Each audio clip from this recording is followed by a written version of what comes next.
प्रिय भक्तगण आज आम आपण मानक धन धान्य और समृद्धि देवी जगतजननी माँ अष्टलक्ष्मी एपर एक चमत्कारी और तंत्रोक्त मंत्र विषय कहवाई जाऊँ जहाँकि कि जदि आपण केवल मात्र 20 मिनिट जप कर दियंती बा केवल शुणी दियंती तेबे विश्वास करंतु आपण को धनवान बनवार केही भी अटकाई पारिबेनी। आपण केवल किछि दिन ए मंत्र को जप बा श्रवण करिया द्वारा चौदिगरु धन जेकोसी उपाय होना कहीं आपण निकट को आसीबो ही आसीबो। प्रिय भक्तगण माँ अष्टलक्ष्मी ए चमत्कारी मंत्र ना केवल आपण को धन प्रदान करिवो बरं धनर 8 प्रकार स्रोत अर्थात धन उत्तम स्वास्थ्य ज्ञान संतान और शक्ति आदि प्रदान करिवो। काहेकि ना ए गोटे मंत्र रे माँ अष्टलक्ष्मी प्रत्येक स्वरूप जेपरिक महालक्ष्मी धनलक्ष्मी ऐश्वर्यलक्ष्मी सौभाग्यलक्ष्मी संतान लक्ष्मी राज्यलक्ष्मी विजयलक्ष्मी और विद्यालक्ष्मी आदि प्रत्येक शक्ति भरी रही। तेणु प्रिय भक्तगण जदि आपण मध्य अनेक आर्थिक समस्या दे गति करुछंती बा अनेक ऋण कर्जरे बुड़ी गलेनी ताहला आउ डेरी न करी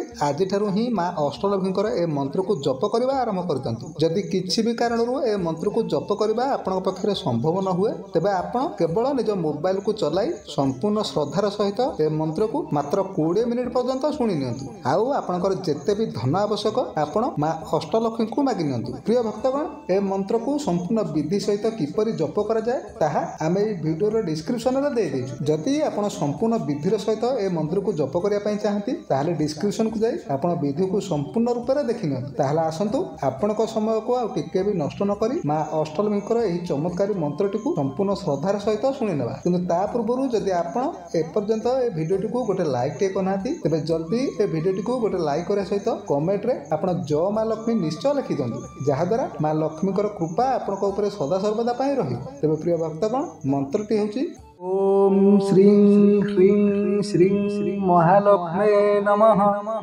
ऐं ह्रीं श्रीं हूं यं श्रीं श्रों स्रं नमः। ओम श्रीं ह्रीं श्रीं श्री महालक्ष्मे नमः। ऐं ह्रीं श्रीं हूं यं श्रीं श्रों स्रं नमः। ओम श्रीं ह्रीं श्रीं श्री महालक्ष्मे नमः। ऐं ह्रीं श्रीं हूं यं श्रीं श्रों स्रं नमः। ओम श्रीं ह्रीं श्रीं श्री महालक्ष्मे नमः। ऐं ह्रीं श्रीं हूं यं श्रीं श्रों स्रं नमः। ओम श्रीं ह्रीं श्रीं श्री महालक्ष्मे नमः। ऐं ह्रीं श्रीं हूं यं श्रीं श्रों स्रं नमः। ओम श्रीं ह्रीं श्रीं श्री महालक्ष्मे नमः। ऐं ह्रीं श्रीं हूं यं श्रीं श्रों स्रं नमः। ओम श्रीं ह्रीं श्रीं श्री महालक्ष्मे नमः। ऐं ह्रीं श्रीं हूं यं श्रीं श्रों स्रं नमः। ओम श्रीं ह्रीं श्रीं श्री महालक्ष्मे नमः। ऐं ह्रीं श्रीं हूं यं श्रीं श्रों स्रं नमः। ओम श्रीं ह्रीं श्रीं श्री महालक्ष्मे नमः। ऐं ह्रीं श्रीं हूं यं श्रीं श्रों स्रं नमः। ओम श्रीं ह्रीं श्रीं श्री महालक्ष्मे नमः। ऐं ह्रीं श्रीं हूं यं श्रीं श्रों स्रं नमः। ओम श्रीं ह्रीं श्रीं श्री महालक्ष्मे नमः। ऐं ह्रीं श्रीं हूं यं श्रीं श्रों स्रं नमः। ओम श्रीं ह्रीं श्रीं श्री महालक्ष्मे नमः। ऐं ह्रीं श्रीं हूं यं श्रीं श्रों स्रं नमः। ओम श्रीं ह्रीं श्रीं श्री महालक्ष्मे नमः। ऐं ह्रीं श्रीं हूं यं श्रीं श्रों स्रं नमः। ओम श्रीं ह्रीं श्रीं श्री महालक्ष्मे नमः। ऐं ह्रीं श्रीं हूं यं श्रीं श्रों स्रं नमः। ओम श्रीं ह्रीं श्रीं श्री महालक्ष्मे नमः। ऐं ह्रीं श्रीं हूं यं श्रीं श्रों स्रं नमः। ओम ॐ श्रीं ह्रीं श्रीं महालक्ष्म्यै नमः। ऐं ह्रीं श्रीं हूं यं श्रीं श्रों स्रं नमः। ॐ श्रीं ह्रीं श्रीं महालक्ष्म्यै नमः। ऐं ह्रीं श्रीं हूं यं श्रीं श्रों स्रं नमः। ॐ श्रीं ह्रीं श्रीं महालक्ष्म्यै नमः। ऐं ह्रीं श्रीं हूं यं श्रीं श्रों स्रं नमः। ॐ श्रीं ह्रीं श्रीं महालक्ष्म्यै नमः। ऐं ह्रीं श्रीं हूं यं श्रीं श्रों स्रं नमः। ॐ श्रीं ह्रीं श्रीं महालक्ष्म्यै नमः। ऐं ह्रीं श्रीं हूं यं श्रीं श्रों स्रं नमः। ॐ श्रीं ह्रीं श्रीं महालक्ष्म्यै नमः। ऐं ह्रीं श्रीं हूं यं श्रीं श्रों स्रं नमः। ॐ श्रीं ह्रीं श्रीं महालक्ष्म्यै नमः। ऐं ह्रीं श्रीं हूं यं श्रीं श्रों स्रं नमः। ॐ श्रीं ह्रीं श्रीं महालक्ष्म्यै नमः। ऐं ह्रीं श्रीं हूं यं श्रीं श्रों स्रं नमः। ॐ श्रीं ह्रीं श्रीं महालक्ष्म्यै नमः। ऐं ह्रीं श्रीं हूं यं श्रीं श्रों स्रं नमः। ॐ श्रीं ह्रीं श्रीं महालक्ष्म्यै नमः। ऐं ह्रीं श्रीं हूं यं श्रीं श्रों स्रं नमः। ॐ श्रीं ह्रीं श्रीं महालक्ष्म्यै नमः। ऐं ह्रीं श्रीं हूं यं श्रीं श्रों स्रं नमः। ॐ श्रीं ह्रीं श्रीं महालक्ष्म्यै नमः। ऐं ह्रीं श्रीं हूं यं श्रीं श्रों स्रं नमः। ॐ श्रीं ह्रीं श्रीं महालक्ष्म्यै नमः। ऐं ह्रीं श्रीं हूं यं श्रीं श्रों स्रं नमः। ॐ श्रीं ह्रीं श्रीं महालक्ष्म्यै नमः। ऐं ह्रीं श्रीं हूं यं श्रीं श्रों स्रं नमः। ॐ श्रीं ह्रीं श्रीं महालक्ष्म्यै नमः। ऐं ह्रीं श्रीं हूं यं श्रीं श्रों स्रं नमः। ॐ श्रीं ह्रीं श्रीं महालक्ष्म्यै नमः। ऐं ह्रीं श्रीं हूं यं श्रीं श्रों स्रं नमः। ॐ श्रीं ह्रीं श्रीं महालक्ष्म्यै नमः। ऐं ह्रीं श्रीं हूं यं श्रीं श्रों स्रं नमः। ॐ श्रीं ह्रीं श्रीं महालक्ष्म्यै नमः। ऐं ह्रीं श्रीं हूं यं श्रीं श्रों स्रं नमः। ॐ श्रीं ह्रीं श्रीं महालक्ष्म्यै नमः। ऐं ह्रीं श्रीं हूं यं श्रीं श्रों स्रं नमः। ॐ श्रीं ह्रीं श्रीं महालक्ष्म्यै नमः। ऐं ह्रीं श्रीं हूं यं श्रीं श्रों स्रं नमः। ॐ श्रीं ह्रीं श्रीं महालक्ष्म्यै नमः। ऐं ह्रीं श्रीं हूं यं श्रीं श्रों स्रं नमः। ॐ श्रीं ह्रीं श्रीं महालक्ष्म्यै नमः। ऐं ह्रीं श्रीं हूं यं श्रीं श्रों स्रं नमः। ॐ श्रीं ह्रीं श्रीं महालक्ष्म्यै नमः। ऐं ह्रीं श्रीं हूं यं श्रीं श्रों स्रं नमः। ॐ श्रीं ह्रीं श्रीं महालक्ष्म्यै नमः। ऐं ह्रीं श्रीं हूं यं श्रीं श्रों स्रं नमः। ॐ श्रीं ह्रीं श्रीं महालक्ष्मे नमः। ऐं ह्रीं श्रीं हूं यं श्रीं श्रों स्रं नमः। ॐ श्रीं ह्रीं श्रीं महालक्ष्मे नमः।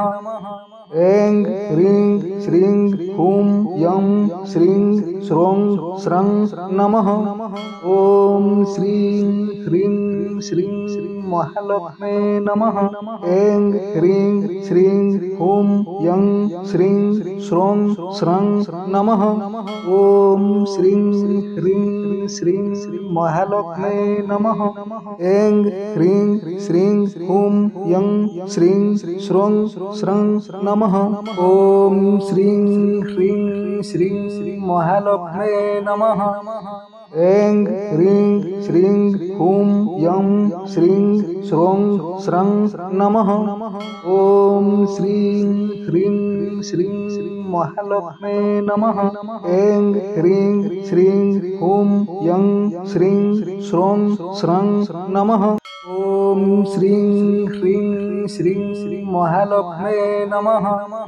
ऐं ह्रीं श्रीं हूं यं श्रीं श्रों स्रं नमः। ॐ श्रीं ह्रीं श्रीं महालक्ष्मे नमः। ऐं ह्रीं श्रीं हूं यं श्रीं श्रों स्रं नमः। ॐ श्रीं ह्रीं श्रीं महालक्ष्मे नमः।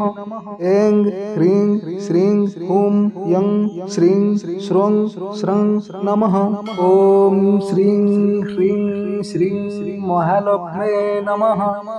ऐं ह्रीं श्रीं हूं यं श्रीं श्रों स्रं नमः। ॐ श्रीं ह्रीं श्रीं महालक्ष्मे नमः। ऐं ह्रीं श्रीं हूं यं श्रीं श्रों स्रं नमः।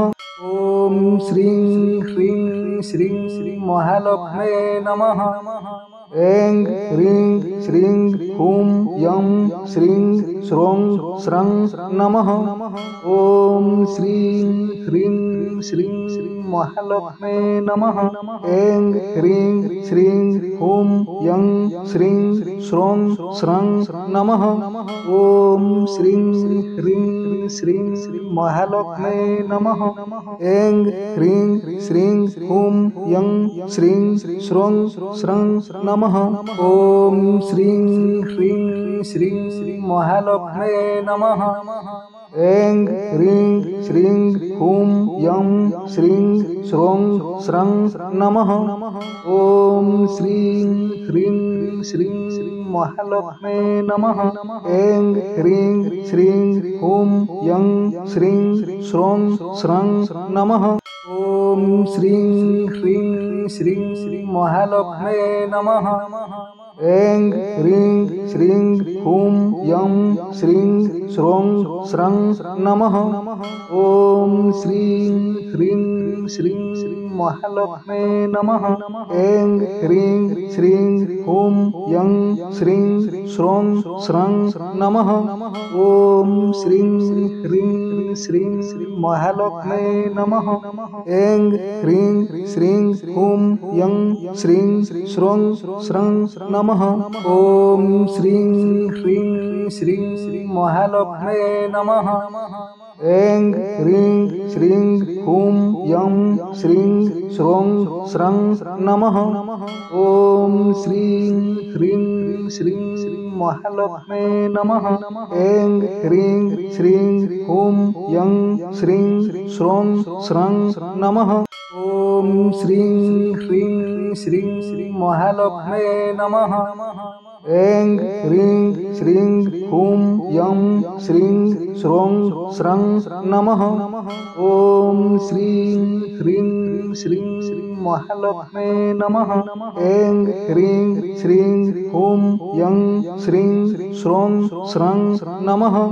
ॐ श्रीं ह्रीं श्रीं महालक्ष्मे नमः।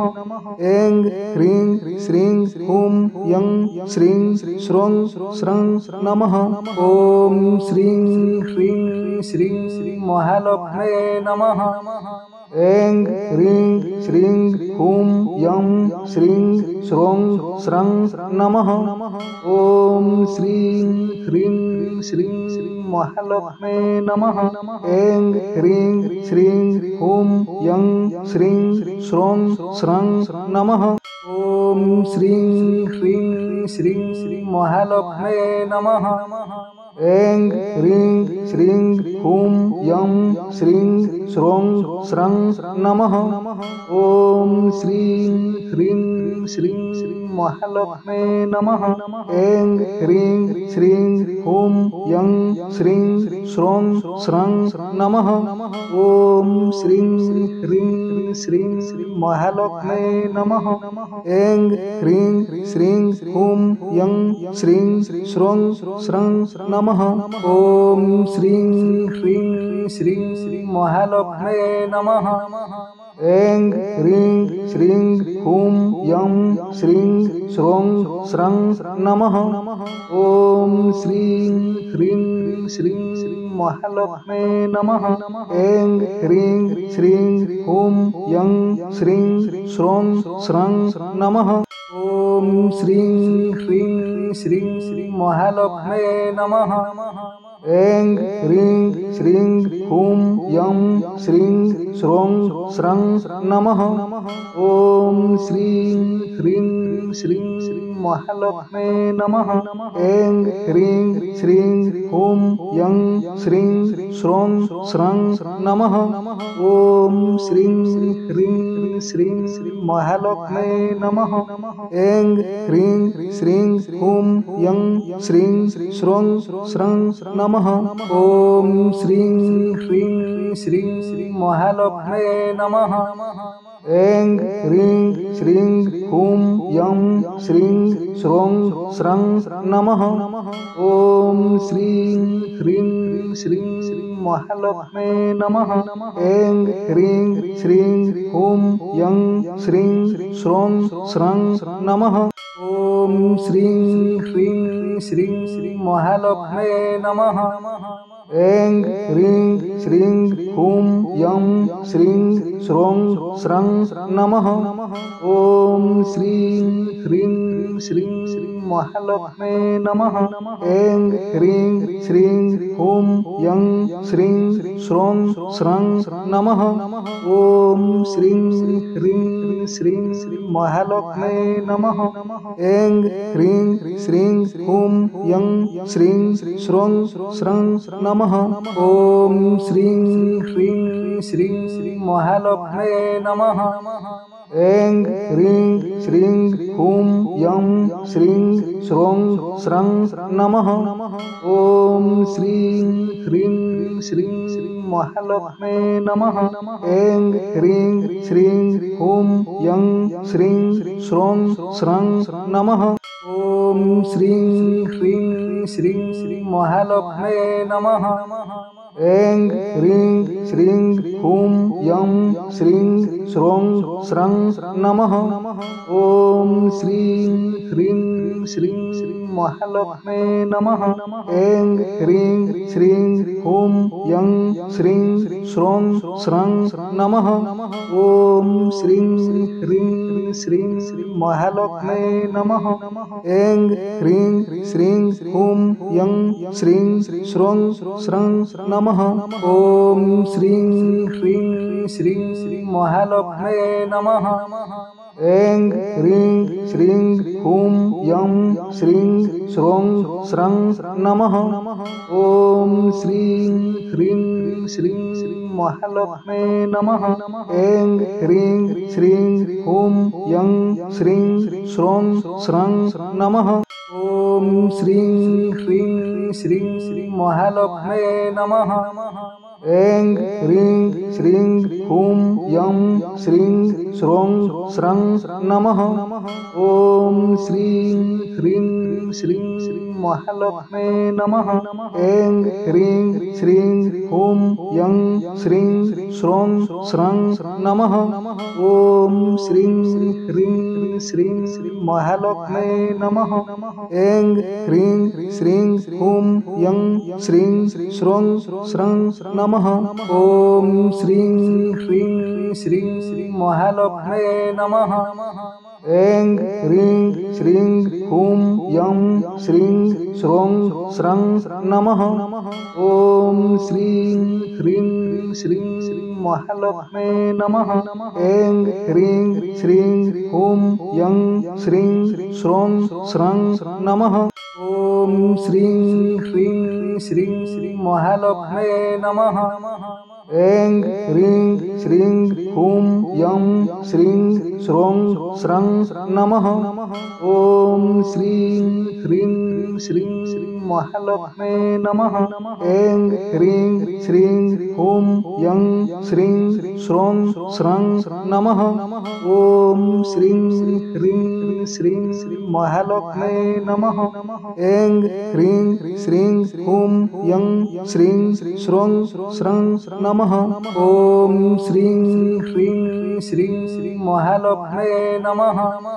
ऐं ह्रीं श्रीं हुं यं श्रीं श्रों स्रं नमः। ॐ श्रीं ह्रीं श्रीं महालक्ष्मे नमः।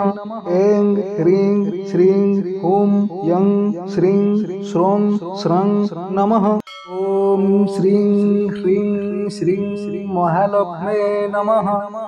ऐं ह्रीं श्रीं हुं यं श्रीं श्रों स्रं नमः।